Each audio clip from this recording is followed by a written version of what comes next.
¿Esta qué fuente del derecho sería? Pues una fuente del legislativo. ¿Sí?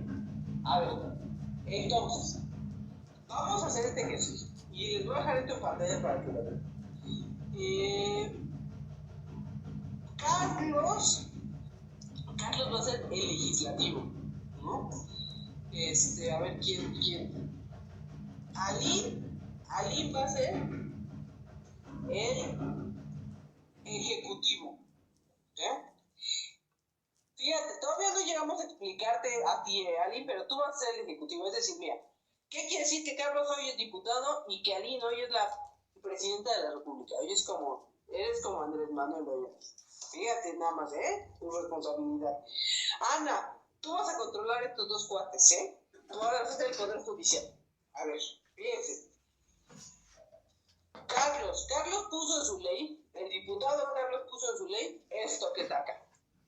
En el artículo 3, Carlos dijo, no, yo soy un diputado buenazo, Vivienda para todos, vivienda digna y decorosa. Fíjate, al bravo a nuestro diputado que ya no dio vivienda digna y decorosa.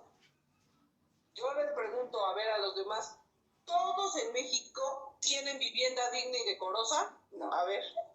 No. A ver, pero va a decir Carlos, no, ¿cómo? Que si yo ya me puse ahí en la ley que todos, así es que ahí está la chamba de Carlos, ¿no? Hasta ahí está la chamba de Carlos. Alin, ¿qué pasó? Échanos las casas para todos. ¿Cómo le vas a hacer? Porque ese ya es tu chamba. O sea, Carlos ya lo puso en la ley. Tu chamba está buscando todo. ¿Cómo le vas a hacer? Pues tienen que trabajar para obtener ese beneficio. Claro que no, Alin. Aquí Carlos puso muy claro. Fíjate, clarito, Toda familia tiene derecho a disfrutar vivienda digna y no puso que teníamos que trabajar, No, danos casa. Bueno, la presidenta. Entonces, que Carlos nos dé dinero para poder hacer estas casas para todos. Muy bien, Carlitos. ¿Cuánto nos vas a dar para las casas? Meto fideicomisos y les presto dinero del Banco de México. Mire, eso que está haciendo Carlos está mal, pero él nos va a dar dinero. O sea, esta es su chamba. Lo hizo mal, pero su chamba sí está dando. ¿Cuánto nos vas a dar? Pues yo considero que una vivienda digna la pueden construir más o menos como con 100,000 pesos. Bueno, sí. Material y entonces se harán modificaciones para que puedan mejorar los fondos y se apoyen del económico. ¿Y dónde la voy a construir? Mira. Alin, tienes ahí un apoyador, Fíjate, Alin, tú eres la presidenta. A ver, fíjate, tú eres la presidenta, Alin. Pero el presidente tampoco trabaja solo, ¿no? Es más, ya te voy a poner a Daniel, va a ser tu secretario de vivienda. Ya te ayudé, Ya te ayudé. Carlos les dio 100,000 pesos. O sea, vamos a poner que Carlos les dio 10 millones de pesos y él dice que cada casa sale en 100,000, ¿no? Pam, pongan ustedes. Alin, tienes 10 millones, fíjate, ya te ayudé muchísimo, ya no te voy a ayudar más. Ya te di 10 millones de pesos y un secretario de vivienda. Denme las casas, ¿qué van a hacer? ¿De dónde van a salir los 10 millones? Ya fue boleto de Carlos y tus corruptelas. O sea, que nuestro diputado generoso ya nos hizo corrupción, pero ya nos dio 10 millones. Ahorita entras tú, Ana, porque tú puedes decirle que no pueden salir de ahí esos 10 millones. Pero Alin no nos ha dicho. Ay, es que... Mira, Alin, te voy a ayudar. Creo que... ¿Sabes qué hace el presidente? Le tienes que decir a Daniel, te doy 10 millones de pesos, dame casas. A eso le tienes que decir. Ok, a ver, Daniel, vas. Sí, tenemos 10 millones de pesos. Pues primero vamos a trazar la política a través de la cual vamos a operar, hay unas reglas y vamos a ver quiénes son candidatos para, ¿no? Porque tenemos una cantidad finita de dinero que claramente no nos alcanza para nuestra población, así que nos vamos a proceder a reunir con todo el personal indicado para poder crear las reglas del juego. ¿Nos puede dar tiempo, por favor? Pues yo sí le daría, pero Carlos ya le, fíjate, es que yo soy el ciudadano quejumbroso además, ¿no? Yo ya quiero mi casa. Darme el dinero. Tengo un mes para crear mi clase. Mira, fíjate, Lin, tu secretario de vivienda ya te ayudó mucho, pero ahí les voy. Ya está la ley como fuente del derecho, ¿no? Toda familia tiene derecho a disfrutar de una vivienda digna y de calidad, ¿no? La verdad es que lo único que quedó bien fue nuestro diputado que nos dio el derecho a la vivienda, ¿no? Y el dinero como pudo, pero nos lo dio. Luego, fíjense, el presidente y su secretario de vivienda ya forman parte del ejecutivo. Ojo, ejecutivo. Esta ya es nuestra materia, derecho administrativo. ¿Qué hizo Alín? Alín le dijo, vas Daniel, así, ¿no? Eso que hizo Alín se llama creación de la norma. Eso. ¿Por qué? Porque le mandó, ¿sí?, un oficio a Daniel donde le puso, vas Daniel, vas, quiero casas. Eso ya cuenta como una norma, porque le está dando una instrucción al secretario de vivienda. Pero Daniel además, todavía, fíjense, Daniel dijo, voy a reunirme con personal, es decir, me va a contratar, ¿no? Daniel. Entonces ya esos 10 millones de pesos ya vieron que ya se van haciendo poquitos, porque pues ahora falta.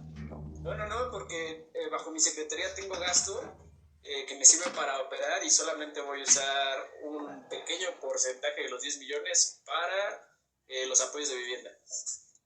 Ok, eso, vote por mí. Fíjate, Alín, Daniel te quiere bajar tu chamba. Yo no sé, yo lo pensaría. Pero bueno, fíjate, lo que está haciendo Daniel es eso, ¿sí? Luego, Alín ya mandó un oficio donde dijo, va Daniel, necesitamos casas. Daniel dijo, voy a diseñar una política para los apoyos de vivienda. Y además él dice que va a gestionar apoyos de vivienda. Es decir, ¿sí? ¿Qué es eso? Va a generar lo que conocemos como reglas de operación de un programa. Aquí tengo operadores de programas, como mis alumnos. ¿Quién es operador de programa? Yo.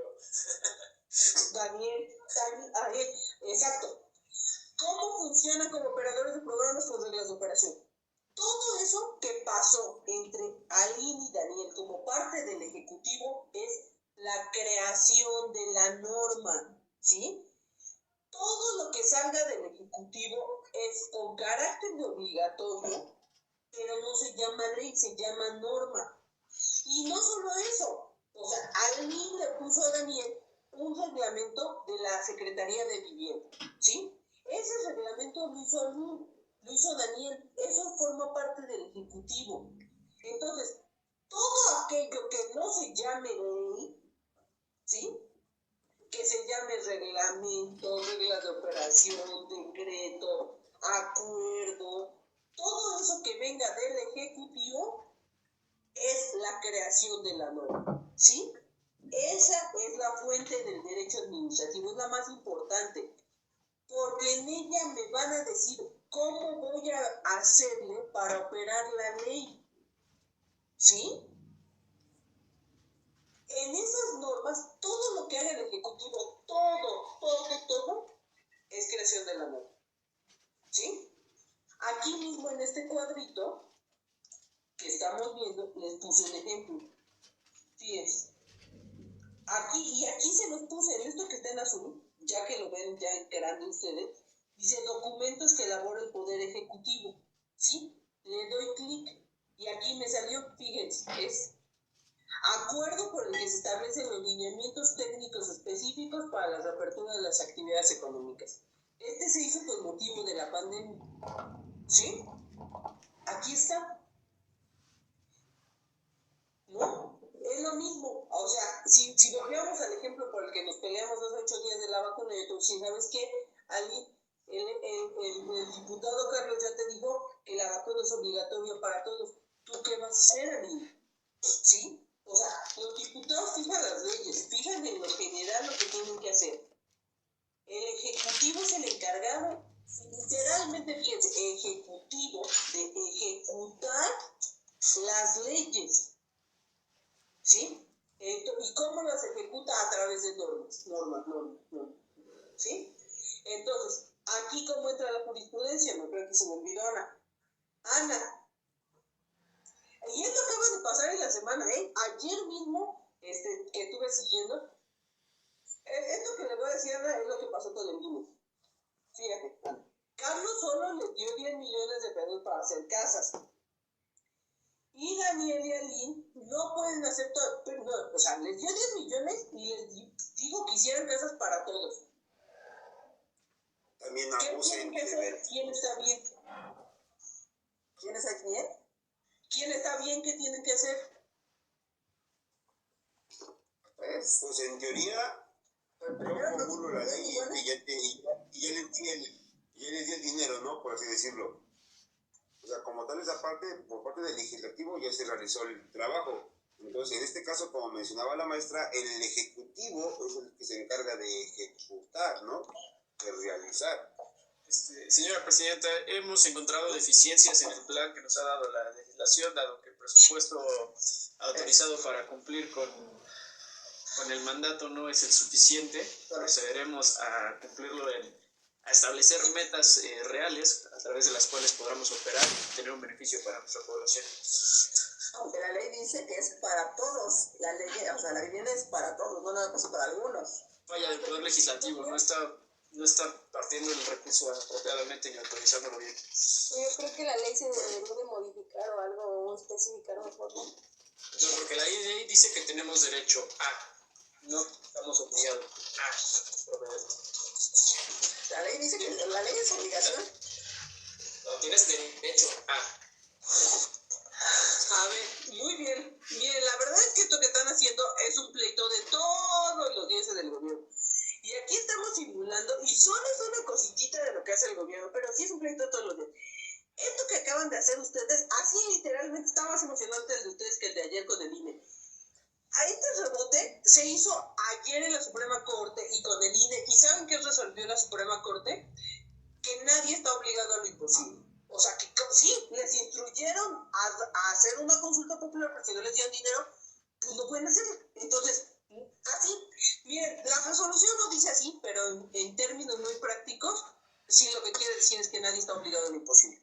Entonces, lo que sea que tuviera resuelto Ana es jurisprudencia. ¿Y qué creen? Ahí sí, ya va para los 12. Ana manda.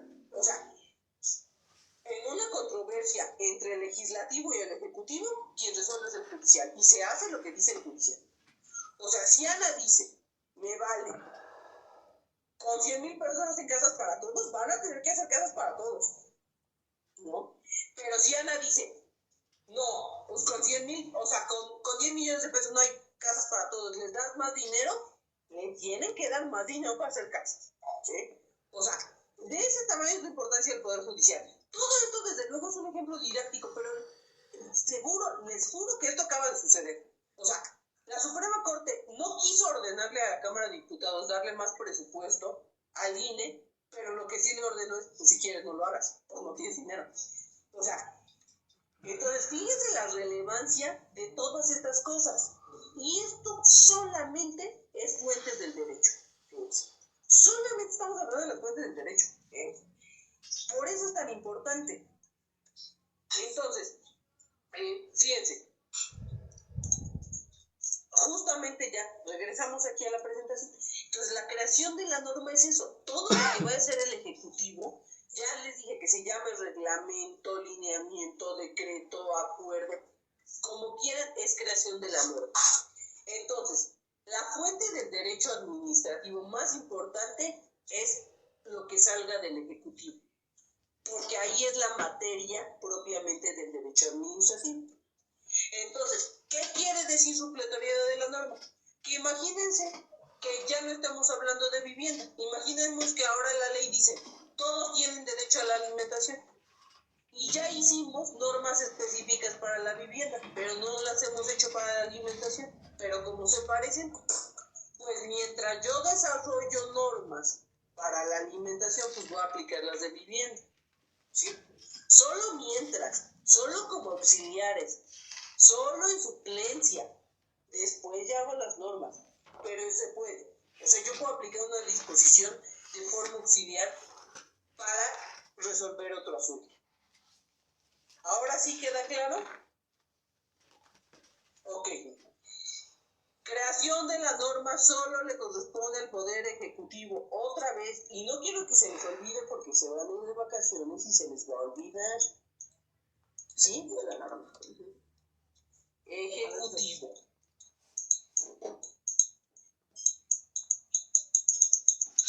Ok. Bien. Pues hasta aquí con las fuentes del derecho administrativo. ¿Qué vamos a ver ahora del derecho administrativo? Su relación con otras ramas del derecho, que es este esquema, de este lado, y con otras disciplinas. Miren, la verdad es que este es contenido un poco didáctico, así es que va a ser muy rápido, y que nada nos puede quedar claro a partir de lo que hemos venido viendo, ¿sí? Acuérdense, el derecho administrativo era una rama ¿de qué derecho? Del derecho público. Otra vez, miren. Aquí está, derecho privado, público y social. El derecho administrativo estaba aquí. Entonces, el derecho administrativo es una rama del derecho público que se vincula con otras ramas del derecho, ¿sí? Con constitucional. ¿Por qué se vincula con constitucional? Porque de la Constitución sale todo. Si no viene la Constitución, no sale nada, ¿no? Todo nace de la Constitución. Y el derecho constitucional está encargado del estudio de la Constitución, ¿sí? Se relaciona también con el derecho procesal. ¿Por qué? El derecho procesal, ¿qué hace? Estudia todos los procesos, cualquier proceso, proceso civil, proceso penal, proceso mercantil, y dentro de estos procesos hay uno que se llama proceso administrativo. Entonces, ¿sí? El derecho administrativo se relaciona con el derecho procesal porque estudian el proceso administrativo, ¿sí? Del cual vamos a hablar más adelante. Con el derecho internacional. Con el derecho internacional se vincula casi como lo hace con el constitucional. ¿Por qué? Porque a nivel internacional encontramos esto que vamos a conocer como derecho convencional, es decir, instrumentos, acuerdos, tratados internacionales que le dan obligaciones al Estado mexicano. Entonces, supongamos, miren, un ejemplo de derecho internacional es ahora que acaba de pasar la COP21, la conferencia de Organización de las Partes. ¿Qué es esto? La de cambio climático. ¿Qué pasa ahí? Ahí dice, todos los países deben mantener energías limpias para reducir los efectos de gases de efecto invernadero. Ok. Y eso lo tienen que hacer todos los países. Por lo tanto, acá el Ejecutivo tendrá que hacer algo para cumplir con ese acuerdo, ¿no? Así se vincula el derecho administrativo con el derecho internacional. El derecho internacional son disposiciones que aplican a todos los países, obviamente a todos los países que firman ese compromiso, pero a todos los países. Así es que eso aplica igual aquí, eso sí aplica literalmente igual aquí que en China, que en África, no, siempre y cuando los países hayan firmado.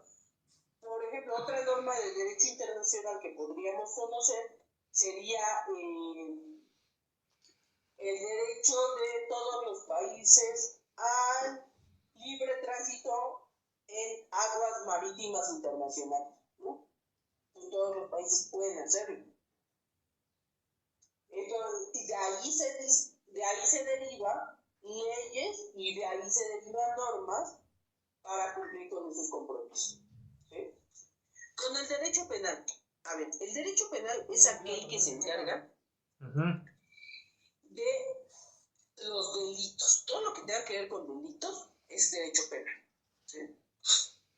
¿Sí? Entonces, del derecho administrativo se pueden desprender conductas delictivas. Por eso ahí hay una relación entre el derecho administrativo y el derecho penal. ¿Sí? Con el derecho civil. El derecho civil es, acuérdense, se forma parte del derecho privado. Y el derecho civil básicamente es el derecho de las personas, es decir. Pero hay una parte muy importante del derecho de las personas. Esta institución la conocemos todos y todos hemos estado familiarizados con ella, que es el registro civil. ¿Sí? El registro civil forma parte de la Administración Pública Federal. Entonces, para que puedan ejecutarse, ¿sí?, todas las disposiciones del derecho civil, debe haber un registro civil. ¿Qué hacemos en el registro civil? Acta de nacimiento, ¿no? Actas de matrimonio, incluso en algunos estados, los divorcios administrativos o necesarios, como les llaman, ¿no? O divorcio express, ¿no? Hay quien le dice. Entonces, todo esto, ¿sí?, ocurre en la relación del derecho administrativo con el derecho civil. Y finalmente con el derecho mercantil. Lo mismo que hace que con el derecho civil, solo que en lugar de con las personas, ¿sí?, acá con sus bienes y su patrimonio. ¿Sí? El derecho mercantil es el derecho de las personas, pero no de todas las personas. El civil sí. El mercantil es de las personas jurídico-colectivas o personas morales encargadas de la actividad mercantil.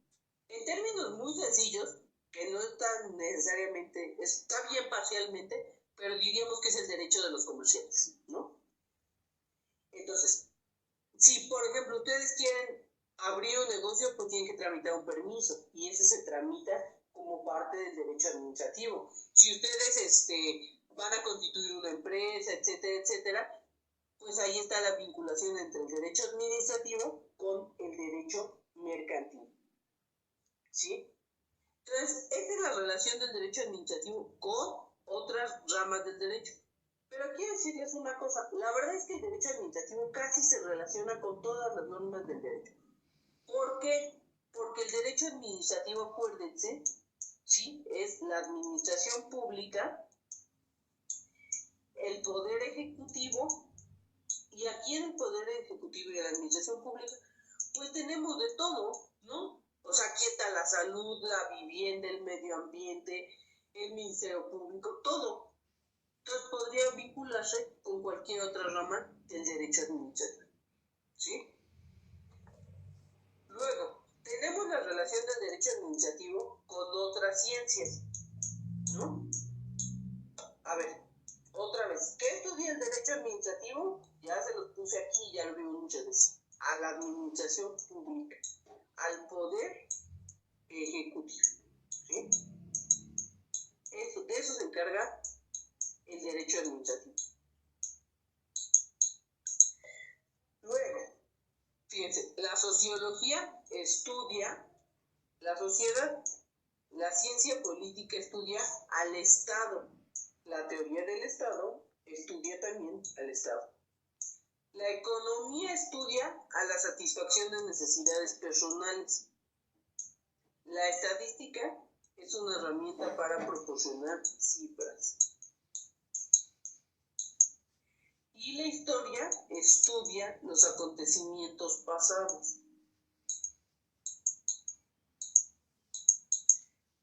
Pues a partir de eso es como se relaciona el derecho administrativo con cada una de estas ciencias, ¿no?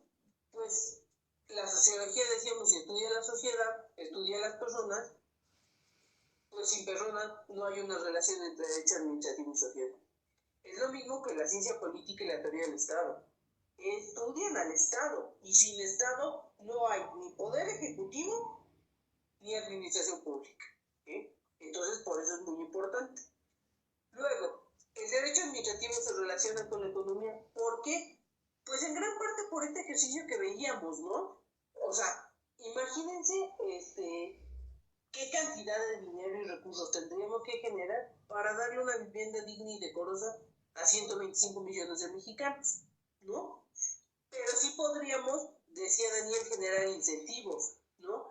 También hablar con el sector empresarial, que ellos pongan otra parte, o la gente que puede construir su casa, que la construya, ¿no? Es decir, hay una interrelación entre diversos actores para el cumplimiento de los fines del Estado. Pues ahí, entre esto, están los intereses económicos. Así es como se vincula el derecho administrativo con la economía, la estadística, ¿no? Yo ahorita les acabo de decir, somos 120 millones de mexicanos. ¿Cómo sabemos eso? Bueno, pues porque tenemos un censo. El censo se aplica casa por casa, pero este censo es cada 10 años. Y yo no puedo quedarme con una cifra cada 10 años de cuántos somos. Entonces, a la mitad del camino o cada año, tenemos, por ejemplo, al INEGI, que está haciendo encuestas de cuántos somos, de a qué te dedicas, del trabajo, de cuánto sueldo tienes. Y estas encuestas, como no se aplican casa por casa, pues son un aproximado, que utiliza la estadística para apoyar la labor del derecho administrativo. Y finalmente la historia. Les decía, la historia estudia los acontecimientos pasados. Por lo tanto, y de acontecimientos pasados ya vimos un montón. Simplemente tenemos las fuentes históricas. Entonces, hay una estrecha vinculación entre el derecho administrativo y la historia. ¿Sí? ¿Hasta aquí alguna duda con esta relación del derecho administrativo con otras ramas del derecho y con otras ciencias? ¿No? Bien. Entonces tenemos finalmente, ya como esta parte introductoria del derecho administrativo, a las características del derecho administrativo. A ver, miren, para ahorrarnos un poco de tiempo, vamos a, se las voy a subir en un apunte, o sea, cada concepto les voy a subir un apunte, pero pues vamos a revisarlas, ¿no? O sea, el derecho administrativo es subordinado, coordinado, común, autónomo, contralor interno, administrativo y exorbitante. Pues básicamente esto se refiere, ¿no? A que cuando hablamos de coordinado, se coordina con otros poderes, pero también se coordina con otras ramas del derecho, pero también con otras disciplinas. Es común, ¿qué quiere decir que es común? Que le es común a todos los habitantes de cierta circunscripción. Por ejemplo, en México, el derecho administrativo nos es común a todos los mexicanos. Pero si queremos hacerlo todavía más chiquito, a todos los que viven en el Estado de México les es común el derecho administrativo del Estado de México. A los de la Ciudad de México, pues es de la Ciudad de México, y así sucesivamente. O sea, es común a todos, pero en ciertos límites, ¿no? Es local por lo mismo, pues porque no es del mismo derecho administrativo de México que de Francia, ¿no? O de Francia que de Inglaterra. Todos tienen derecho administrativo, sí, pero no es el mismo, ¿no? Entonces, eso también, por eso es interno y limitativo. Es subordinado y autónomo por dos razones. Primero, porque se subordina a la Constitución, y segundo, es autónomo porque aunque se subordine a la Constitución, su actuación es independiente. ¿Sí? Es una rama del derecho independiente. Entonces, estas características son propias del derecho administrativo. Es lo que lo vuelve particular como una rama del derecho.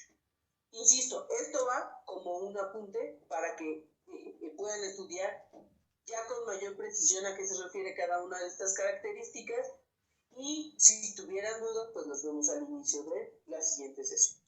¿Sí? Bien, con esto hemos cerrado las generalidades, ¿sí?, del derecho administrativo. Vamos a... Sí. En el tema de diapositiva, ¿la puede regresar para acabar de hacer unos apuntes o nos va a apoyar subiéndola? Ya está arriba. Ya está en el Classroom. Está en el Classroom desde la semana pasada. lo valide en este momento, pero sí, sí, Teta, la subí el 12 de diciembre, justamente, la completa. Ya lo vi. Sí, sí está completa. La que voy a arrancar ahorita, la presentación que voy a arrancar ahorita, se la subo hoy. Aunque no la acabemos, se la subo hoy. Bien, a ver, justamente vimos ya ahorita las características